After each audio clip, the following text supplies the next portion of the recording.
بسم اللہ الرحمن الرحیم۔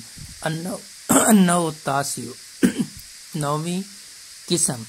تو سماعی عوامل کی کل 13 قسمیں تھیں، ان میں سے نویں قسم آج ہم پڑھ رہے ہیں۔ تو نویں قسم میں کون سے جو ہیں اسماء عاملہ ہیں، تو اسماء افعال اس میں بیان کریں گے۔ اسماء تسمى اسماء الافعال، ایسے اسماء جن کا نام اسماء افعال رکھا جاتا ہے۔ ان کا نام اسماء افعال کیوں رکھا جاتا ہے کہ یہ ہیں تو اسم، لیکن ان میں فعل والا معنی پایا جاتا ہے، یا تو فعل ماضی والا یا فعل امر حاضر والا، اس لیے ان کو اسماء افعال کہتے ہیں۔ وہی تسعۃ، اور یہ کل 9 ہے۔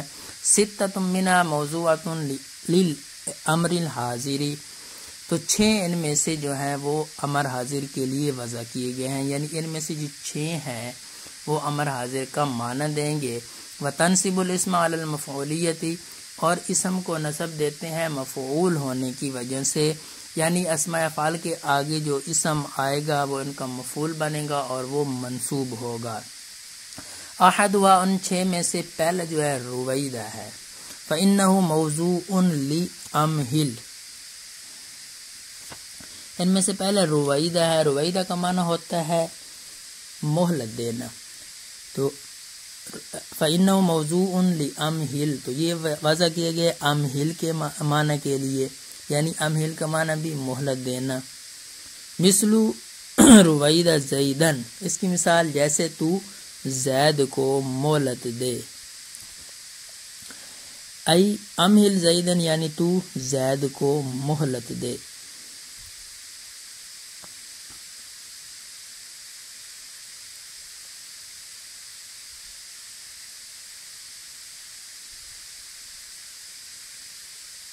وثانیہ، اور ان میں سے دوسرا لفظ بلہا ہے۔ فإنه، بلہا کا معنی ہوتا ہے چھوڑ تو، یعنی تو چھوڑ۔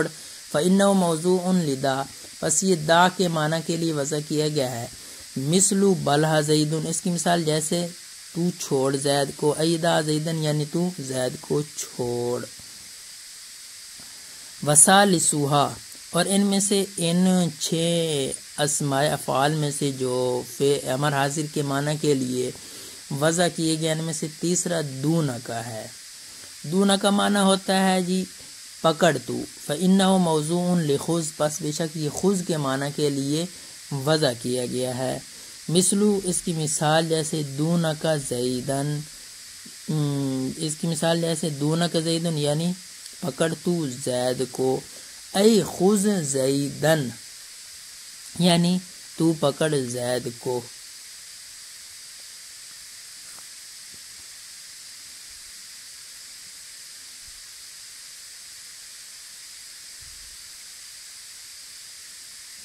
ورابعھا، اور ان میں سے جو چوتھا ہے، یعنی 6 اسماء افعال جو کل 9 تھے، تو ان میں سے جو 6 تھے امر حاضر کے لیے وضع کیے گئے تھے، جو اپنے آگے آنے والے اسم کو مفعول ہونے کی وجہ سے نصب دیتے ہیں، تو ان میں سے چوتھا ورابعھا علیہ کا، چوتھا علیہ کا ہے۔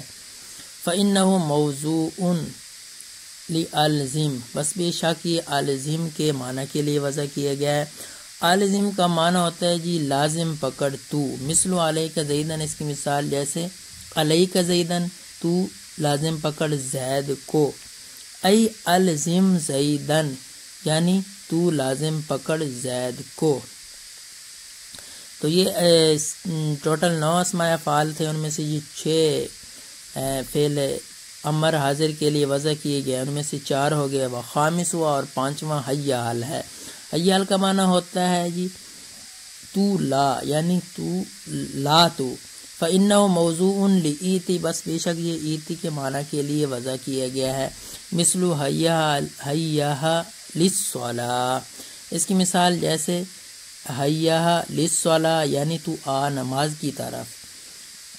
وسادسھا، اور ان 6 میں سے چھٹا جو ہے، 6 اسماء افعال جو امر حاضر کے لیے وضع کیے گئے تھے، ان میں سے چھٹا ہا، لفظ ہا ہے۔ فإنه موضوع لخذ، بس بے شک یہ خذ کے معنی کے لیے وضع کیا گیا۔ خذ کا معنی ہوتا ہے تو پکڑ، امر حاضر ہے۔ مثل ہا زیدن، اس کی مثال جیسے ہا زیدن تو پکڑ، ای خذ زیدن یعنی تو پکڑ زید کو، ہا زیدن تو پکڑ زید کو، ای خذ زیدن یعنی تو پکڑ زید کو۔ ولا بد لهذه الاسماء من فاعل وفاعلها الضمیر المخاطب المستتر۔ تو ان میں یہ جو 6 اسماء افعال گزرے ہیں جو فعل امر حاضر کے لیے وضع کیے گئے ہیں، تو ان کے لیے بتا رہے ہیں ولا بد لهذه الاسماء، ان اسماء کے لیے ضروری ہے من فاعل، ایک فاعل، وفاعلها اور ان کا فاعل کیا ہوتا ہے، ضمیر مخاطب ہوتی، ضمیر مخاطب ہے، المستتر فیہا جو ان میں مستتر ہوتی ہے۔ جو لفظ آپ کو بتائے ہیں 6، ان کے اندر ان کا فاعل ہوتا ہے اور وہ فاعل کیا ہوتا ہے، ضمیر مستتر۔ وثلاثۃ منها موضوع للفعل الماضی، اور 6 ان میں سے 3 یعنی 9 میں سے 3 جو ہیں یہ فعل ماضی کے لیے وضع کیے گئے ہیں یا فعل ماضی کے معنی کے لیے وضع کیے گئے ہیں۔ وترفع الاسم، اور یہ اسم کو رفع دیتے ہیں بالفاعلیت، فاعل ہونے کی بنا پر، یعنی ان اسماء کے آگے جو اسم آئے گا وہ ان کا فاعل ہوگا اور وہ مرفوع ہوگا۔ احدھا، ان 3 میں سے پہلا جو ہے ہیہات لفظ ہے۔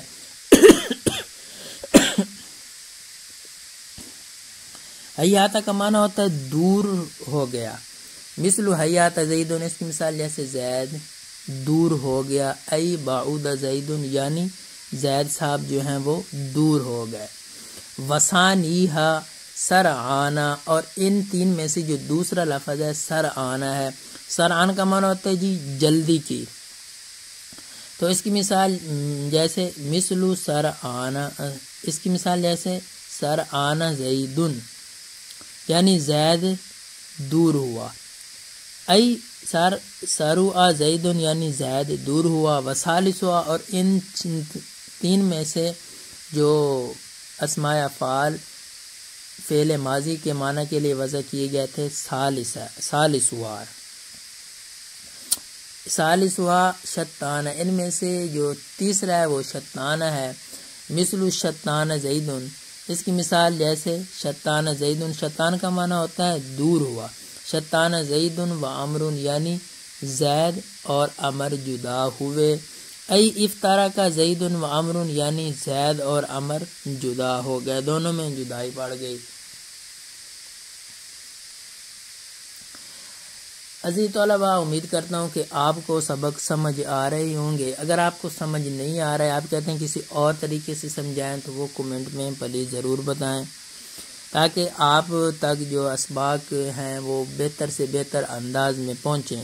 اور اگر آپ نے چینل ابھی تک سبسکرائب نہیں کیا تو لازمی کر لیں، اور لائک تو ویڈیو کو ضرور کریں، اور اپنے دوستوں کے ساتھ اس ویڈیو کو شیئر بھی کریں۔